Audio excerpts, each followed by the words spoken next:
What's up, comic fans? This is Mark, and this is another Comic Crazy review for the 4th week of March of 2010. Once again, my name is Mark, and bear with me, I am sick right now.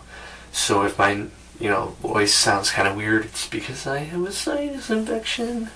Anyway, I have 3 comics to talk about this week. 2 Marvel, 1 DC. So let's begin with the reviews of Spider-Man number 626. Now, last week it was the comic of the week picked by me, and I'm still sticking by it for last week's pick. I know some people were kind of mad about it, seeing that they thought Siege should have been the pick of the week. I gave my reasons. I still think Spider-Man was better. A little bit better than Siege, but that's just my opinion. Now, this one, however, is the beginning of the Scorpion Gauntlet story. For Spider-Man, introducing a new Scorpion. Now, I am a Scorpion fan. I like Matt Gargan as the Scorpion. He's Venom right now, though. So they are introducing a new Scorpion, and it's a lady version of it. Now, I don't mind the story that much. I understand that they want to show, like, a mafia scene that they're trying to pick a new Scorpion. But I don't know.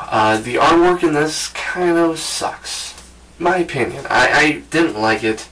I thought it's too blotchy. It doesn't show a lot of action, and when it does, it kind of seems like opposite noir type, and they show too many colors, and it's just very fumbled. It looks very blotchy, and I didn't like it. So it got me out of the story somewhat. And the actual character of the new Scorpion I really didn't like either. All in all, I have to give this a 6.5 out of 10. It is very frank to me when a Spider-Man book is very good, the next one is not so good, in my opinion. But hey, if you've been reading Spider-Man, I would say pick it up. So the next book is another Marvel, and also has Spider-Man in it. But this is Deadpool number 21. Now, hardcore Deadpool fans have hated the main title of Deadpool.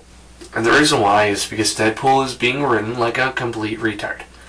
Out of character somewhat. Completely stupid.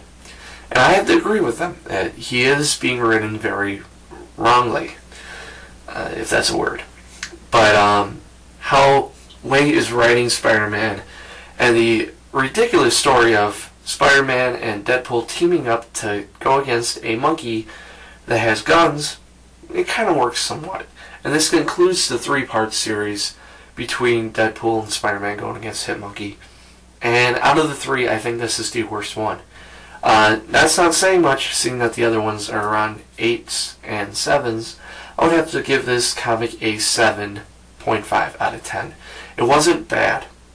The story jumps, kind of like a skipping DVD. Not like Grant Morrison, where it jumps to one thing and then a completely different thing. It just jumps to events.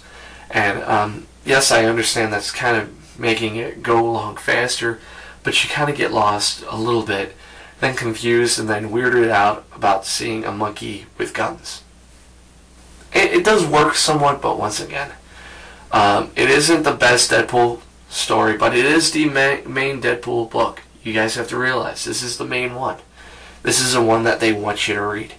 So I have to give this, once again, a 7.5. It's not the worst Deadpool comic, but once again, if Way just starts writing Deadpool a little better, not much like a retarded baby, maybe I would enjoy this book a lot more.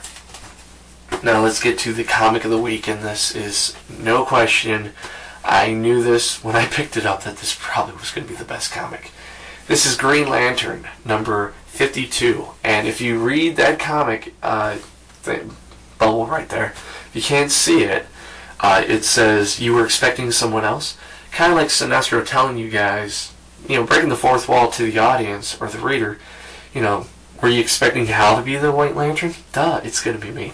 Which is kind of funny. I did like that. And it does tell you what you're going to expect, seeing that we're getting a good explanation why, how it was explained in the last Blackest Night comic that life started on Earth. which is way out of the blue. Nobody was expecting. They kind of make it work in this. Also, they show the other avatars of the other emotions. I'm not going to spoil anything, but wow, that's awesome. There's a lot of what the fuck moments in here, and also showing a lot of destruction of what the Black Lanterns are doing, the planets, and how all the Lanterns are getting together, working together as a group to stop the blackness. I can't wait for the next issue of Blackest Night. That comes out next week. It sets it up beautifully. I have to give this a 9 out of 10. This was awesome.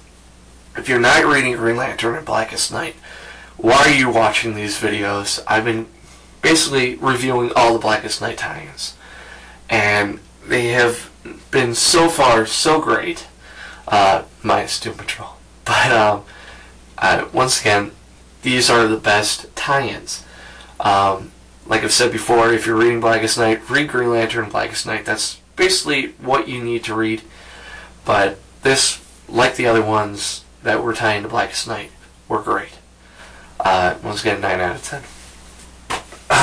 Sorry, I'm sick. So, see my other reviews on my website, comiccrazyreviews.webs.com, where you'll see my written reviews, my videos, Boxing Type X's toy reviews, Blue Goblin's written reviews, his videos, podcasts, polls, much, much more. Please check out the website. It is a cool website. I put a lot of time into it, and what have you. And next week, the format of the show is going to change a little bit, seeing that it is the ending of Blackest Night. Comic Crazy Reviews did start with Blackest Night, so it's going to be a big Blackest Night spectacular next week. So you're going to get your comic reviews plus a lot more next week, so be prepared to see that. So until next time, guys, peace out, be safe out there, see you next week, and keep reading those comics.